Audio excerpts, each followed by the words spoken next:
நிலை 7. இயேசு 2ஆம் முறை கீழே விழுகிறார். கொலைக்களம் நெருங்கிவிட்டதா என்று பார்க்கக்கூட முடியாமல் பரிதவித்தார் இயேசு. விழியும் ஓடுகிறது, பாதையும் மறைகிறது, மனமும் பதறுகிறது, கால்களும் நிலைகுலைகிறது. அந்தோ பரிதாபம்! இயேசு 2ஆம் முறையாக கீழே விழுந்துவிட்டார். விழுந்தவரை கரங்கொடுத்து தூக்கி விடுவதுதானே முறை. ஆனால் இங்கே முதுகில் விழுகிறது சாட்டை அடி. வலியால் புழுபோல் துடிக்கிறார் இயேசு. திடீரென பாவிகளாக வாழும் நம் ஒவ்வொருவரையும் ஒரு கணம் அவர் நினைத்து பார்க்கிறார்.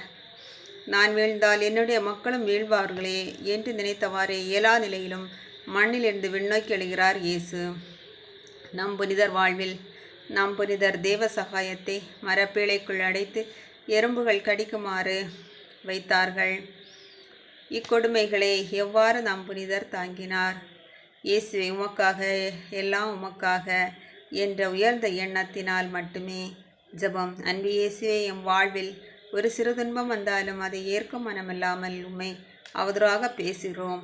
வேற்று மதத்தினராக பிறந்த தேவசாயம் அவர்கள் உம் திருப்பெயரின் பொருட்டு பட்ட துன்பங்களை நாங்களும் தியானித்து வாழ வரம் தாரும். ஆமேன்.